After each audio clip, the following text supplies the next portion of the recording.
Olá, queridos irmãos e queridas irmãs. Sejam bem-vindos ao nosso canal. Nós estamos começando mais um vídeo da nossa série, estudando o Evangelho segundo o Espiritismo. Dessa vez nós vamos entrar no capítulo 9 da obra, que tem o título Bem-aventurados os que são brandos e pacíficos. Já temos a indicação no título de que nele estudaremos pelo menos duas virtudes. O item que nós estudaremos hoje é o primeiro item do capítulo, que tem o título Injúrias e Violências. Esse item é composto pelos subitens que vão de 1 a 5, sendo que os três primeiros desses subitens são três passagens do Novo Testamento que dão abertura à temática abordada nesse item. Na sequência, nós temos o subitem 4, com 2 parágrafos, e o subitem 5 com 3 parágrafos. Esses dois subitens, o 4 e o 5, contêm explicações de Allan Kardec sobre essas três passagens do Novo Testamento que fazem a abertura do capítulo. Muito bem, em resumo, nós podemos dizer que esse item explica que a brandura e a pacificidade melhoram todas as relações humanas. É isso que justifica desenvolvermos em nós essas duas virtudes. Explica também que existe um conflito entre os interesses materiais e espirituais que deve ser superado pelo ser humano para que ele possa desenvolver em si mesmo essas duas virtudes. Para pensarmos um pouquinho naquele aspecto de continuidade do texto, naquele aspecto que nos diz que existe uma estrutura lógica no Evangelho segundo o Espiritismo, na qual uma ideia que vem em seguida da outra a complementa, nós vamos nos lembrar que no capítulo anterior estudamos a pureza de coração, que é uma virtude que, como nós vimos, nos aproxima de Deus, nos permite vê-lo, como Jesus nos dizia na sua bem-aventurança de abertura do capítulo. Agora nós vamos começar a estudar as duas primeiras virtudes que nos aproximam das pessoas que convivem conosco aqui na Terra, que nos aproximam de nosso próximo. Essas duas virtudes fazem isso porque nos ensinam o caminho da cordialidade e da caridade entre todas as pessoas. No entanto, nós vamos pensar ainda que o estudo e o exercício dessas duas virtudes causam em nós outro efeito, que é também um efeito muito benéfico e acredito que desejado pela maioria das pessoas. Que efeito é esse? Enquanto nós exercitamos essa virtude, nós adquirimos aquilo que nós chamamos de autocontrole, que é uma aquisição, sem dúvida nenhuma, de extrema importância para todos nós. Então, nós vamos começar um capítulo novo, por isso vamos falar um pouquinho sobre o índice do capítulo, apenas apresentá-lo. Esse primeiro item que estudaremos hoje, Injúrias e Violências, é o único antes das instruções dos Espíritos que traz ou que trazem esses itens na sequência. Afabilidade e a doçura, a paciência, obediência e resignação e a cólera. Por isso eu dizia que estudaríamos a brandura e a pacificidade e depois algumas outras virtudes como a paciência, obediência e resignação no interior desse capítulo. Podemos agora, então, colocar na tela as três passagens do Novo Testamento, subitens 1, 2 e 3, que trazem a abertura do capítulo para que nós possamos começar o estudo do item. Na primeira bem-aventurança, Jesus diz que são felizes, são bem-aventurados os que são brandos, pois esses, os brandos, possuirão a terra, por isso eles são felizes. Na segunda bem-aventurança, os felizes são os pacíficos, porque esses serão chamados filhos de Deus ou reconhecidos como filhos de Deus. Os brandos, os doces, terão como recompensa a posse da terra, do nosso planeta. Os pacíficos, por sua vez, terão como recompensa serem reconhecidos como filhos de Deus. Na outra passagem, na terceira passagem, que também está no Evangelho de Mateus, nós vemos Jesus condenar aquele que mata. Aquele que mata merece condenação pelo juízo ou pela lei divina. Jesus segue dizendo, bom, essa era uma lei antiga, né? Foi dito aos antigos por Deus, não matarás. Aquele que mata merece condenação. Jesus completa essa lei dizendo: aquele que sentir cólera contra seu irmão, ou aquele que se puser em cólera contra seu irmão, também é condenado pela lei de Deus. Aquele que usar a palavra raca, nós veremos a explicação dessa palavra no decorrer do item, é condenado pela lei de Deus. Aquele que disser uma simples palavra como és louco, será condenado ao fogo do inferno. Então aqui nós temos as duas bem-aventuranças, mais a explicação de Jesus sobre os locais onde se dão injúrias e violências, que são os atos em si entre os homens, aquele que chega ao assassinato, por exemplo, ou o próprio sentimento que nós temos, ou a simples direção de algumas palavras para outras pessoas, palavras com menor cordialidade, palavras de baixo calão, palavras, enfim, que ofendem ou que fazem com que a pessoa se sinta acuada diante daquilo que dizemos. São algumas orientações até bem severas de Jesus. Aquele que simplesmente diz a alguém é louco, merece ser condenado ao fogo do inferno. Vamos agora ao subitem 4, então, no qual começam as explicações de Kardec, e a primeira delas, o codificador nos apresenta dizendo que Jesus, quando fala dessa forma, faz de algumas virtudes brandura, moderação, mansuetude, afabilidade e paciência uma lei.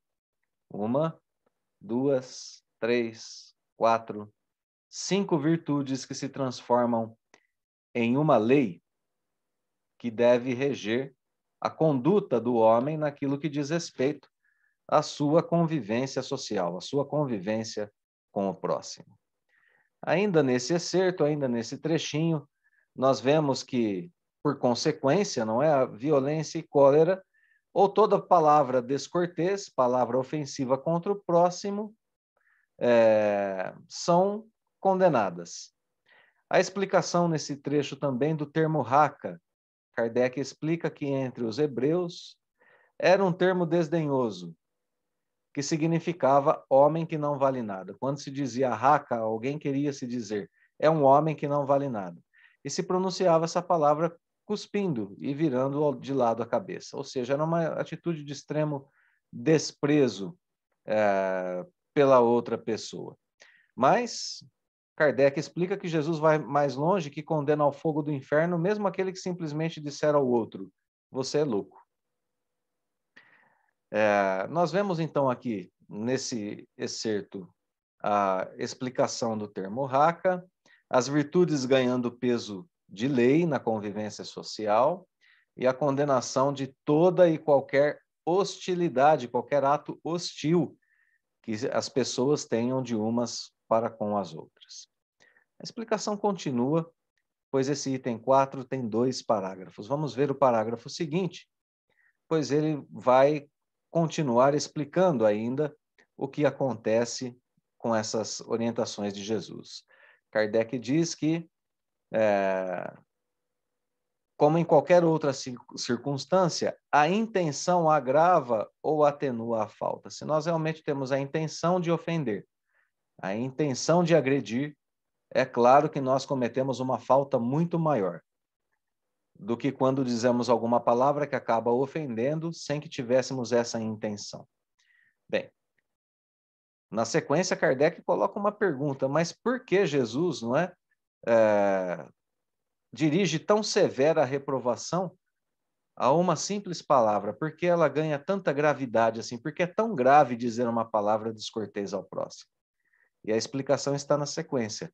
É porque toda palavra ofensiva exprime um sentimento contrário à lei do amor e da caridade, que, como nós vimos anteriormente, é a lei que rege as relações entre os homens, e que deve manter entre eles a concórdia e a união. Essa é a explicação do porquê nós tivemos, por Jesus, uma reprovação tão severa e a condenação mesmo se dirigindo às palavras fogo do inferno. Como todos nós sabemos, a doutrina espírita não tem no seu interior a ideia do inferno, de uma condenação eterna, mas tem a ideia, sim, das consequências que a lei divina nos traz a respeito de nossas atitudes, do sofrimento, das aflições que podemos ter quando nós nos desviamos das leis divinas. E por isso, esse resgate é feito aqui do excerto do Evangelho do Novo Testamento na íntegra, e nós sabemos também que Jesus usava essas palavras porque era o entendimento que o povo hebreu, o povo judeu tinha naquela época e o modo como Jesus podia se expressar. Não que na doutrina espírita nós tenhamos uma condenação eterna como o fogo do inferno. Vale ressaltar aqui a questão do sentimento contrário à lei divina. Nós dizemos as palavras movidos por um sentimento que é contrário à lei divina. Isso nos desvia da lei já em nosso interior, já em nosso sentimento. Por isso estudávamos anteriormente a pureza de coração, para que possamos purificar o nosso interior e não cair nesse tipo de atitude que está sendo descrita aqui. Então, nós temos agora, na sequência do texto de Allan Kardec, as duas leis mais importantes que regem a vida na Terra. A primeira delas, humildade diante de Deus, e a segunda, caridade para com o próximo. As duas leis que devem reger a nossa vida aqui na Terra. Vamos continuar as explicações de Kardec, agora entrando pelo subitem 5.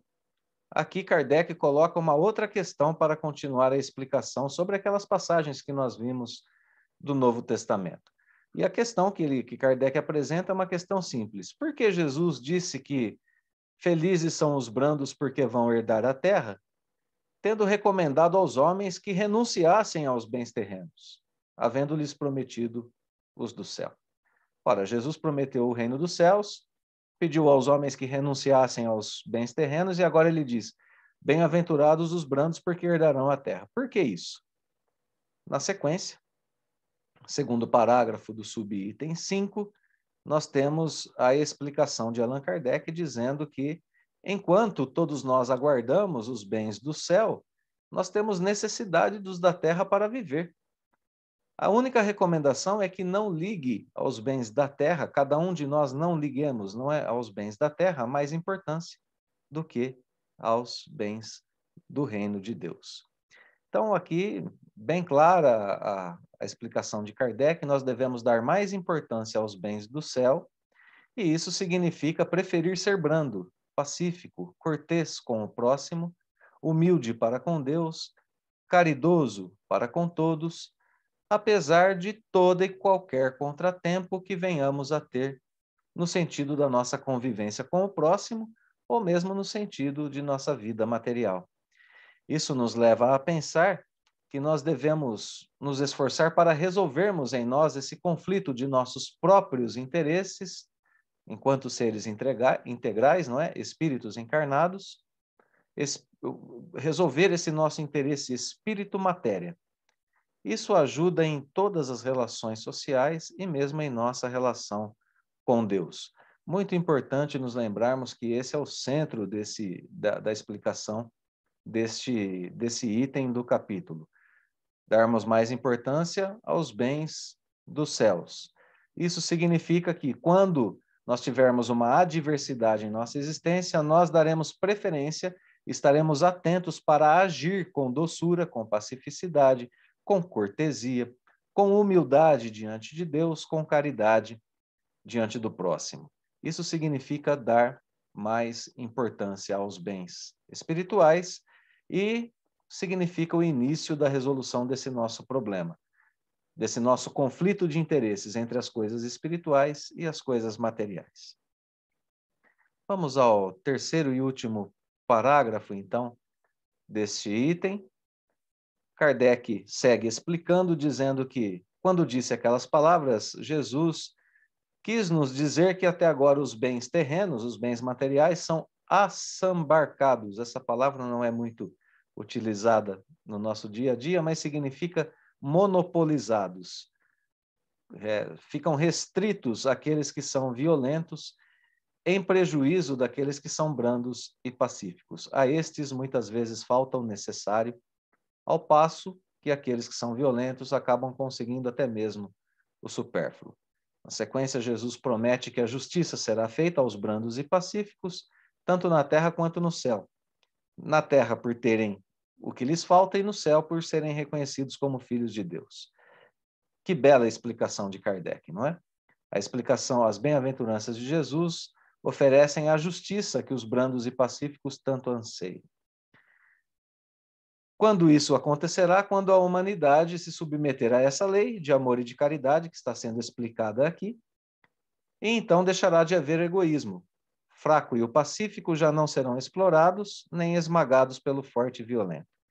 Essa condição da Terra, quando de acordo com a lei de progresso e a promessa de Jesus, a Terra se houver tornado mundo ditoso por efeito do afastamento dos maus.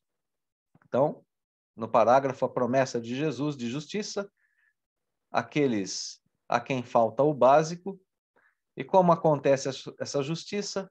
Através da lei de amor e de caridade e do progresso que o planeta Terra terá nos próximos tempos. Essa lei de amor e de caridade guiará todos em suas ações e então não haverá mais exploração. Esse é o próprio movimento do progresso que se dará. A Terra se transformará em mundo ditoso quando a maioria dos espíritos que nela habitam se modificarem e se transformarem em espíritos brandos e pacíficos. Diante dessa maioria de espíritos brandos e pacíficos, acontece naturalmente o afastamento dos maus, seja pela reforma que eles se verão, sentirão, melhor dizendo, a necessidade de fazer em si mesmos para viver bem com as outras pessoas, seja pela mão da providência divina que então os envia para outros orbes, onde deverão continuar o seu progresso, sem ferir, sem machucar aqueles que já progrediram. Assim acontece a mão de Deus em nossas vidas, agindo através de suas leis e dando oportunidades incessantes a todos. Muito bem, nós somos nesse capítulo, então, para encerrarmos os nossos estudos sobre esse item, nós somos levados a pensar sobre os valores que atribuímos às coisas materiais e às coisas espirituais. Quando recebermos um revés da vida material ou uma ofensa de nosso próximo, lembremos que é uma oportunidade de construirmos um tesouro espiritual agindo com brandura e com pacificidade. Aprendemos assim a não ofender nem a ter maus sentimentos em relação ao nosso próximo. E assim, esse capítulo nos traz essa oportunidade de uma leitura diferente da vida, de uma leitura profunda de nós mesmos, e se caracteriza, dessa forma, por nos levar a desenvolver o nosso autocontrole. Pois à medida em que nós vamos nos refreando e procurando agir com brandura, pacificidade, paciência, como nós vimos aqui, nós então passaremos a controlar um pouco mais a nós mesmos. Uma conquista desejável por todos, não é? Queridos e queridas, muito obrigado mais uma vez pela companhia. Deixamos o nosso convite à continuidade dos estudos, o abraço fraterno e os votos mais uma vez de que Deus nos abençoe hoje e sempre.